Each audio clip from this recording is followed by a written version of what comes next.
हे कृपामयी ମା କଟକଚଣ୍ଡୀ ଶାରଦୀୟ ଷୋଡ଼ଶ ଉପଚାର ପୂଜାରେ ବେଶ କ୍ରମରେ ଆପଣ ଆଜି ଉଗ୍ରତାରା ବେଶରେ ଭକ୍ତମାନଙ୍କୁ ଦର୍ଶନ ଦେଉଛନ୍ତି।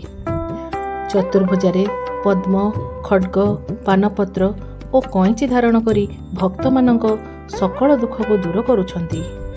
ହେ ଦେବୀ, ସମଗ୍ର ସଂସାରକୁ ଉଗ୍ର ବିପଦରୁ ତାରଣ କରନ୍ତି ବୋଲି ଆପଣଙ୍କ ନାମ ଉଗ୍ରତାରା।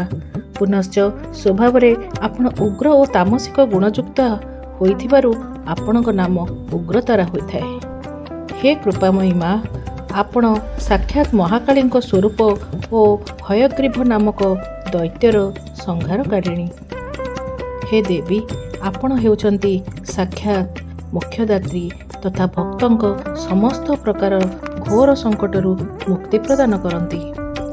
ହେ କରୁଣାମୟୀ ମା, ଯେତେବେଳେ ସୃଷ୍ଟି ରକ୍ଷା ନିମନ୍ତେ ସମୁଦ୍ର ମନ୍ଥନରୁ ନିର୍ଗତ ହଳାହଳ ବିଷକୁ ମହାଦେବ ପାନ କରି ପୀଡ଼ାଗ୍ରସ୍ତ ହେଲେ, ସେତେବେଳେ ଆପଣ ମାତା ସ୍ୱରୂପରେ ଆସି ଶିବଙ୍କୁ ଆପଣଙ୍କର ଅମୃତମୟ ଦୁଗ୍ଧ ପାନ କରାଇଲେ। ଆପଣଙ୍କ କୃପାରୁ ଶିବଙ୍କ ସମସ୍ତ ପୀଡ଼ା ଦୂରେଇ ଯାଇଥିଲା ମା। ସେହିଭଳି ଆପଣ ଭକ୍ତଜନଙ୍କୁ ଉଗ୍ର ଓ କଠିନ ବିପଦରୁ ରକ୍ଷା କରିଥାନ୍ତି। ହେ ଦେବୀ, ଆପଣଙ୍କୁ ମୁଖ୍ୟତଃ ତାନ୍ତ୍ରିକ ପଦ୍ଧତିରେ ପୂଜା କରାଯାଉଥିଲେ ମଧ୍ୟ ଭକ୍ତିଭାବଯୁକ୍ତ ସାଧନା ହିଁ ସର୍ବଶ୍ରେଷ୍ଠ ବୋଲି ଗ୍ରହଣ କରାଯାଇଛି।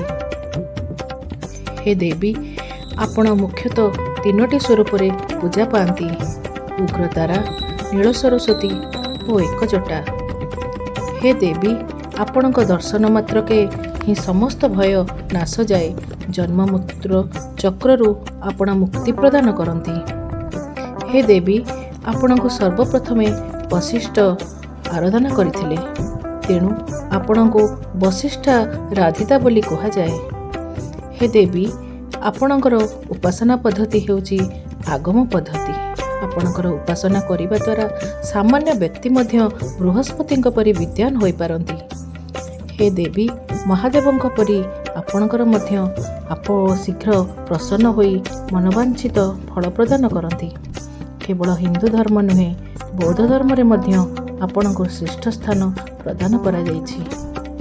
ହେ ମା, ଆପଣଙ୍କ ଚରଣରେ କୋଟି କୋଟି ପ୍ରଣାମ।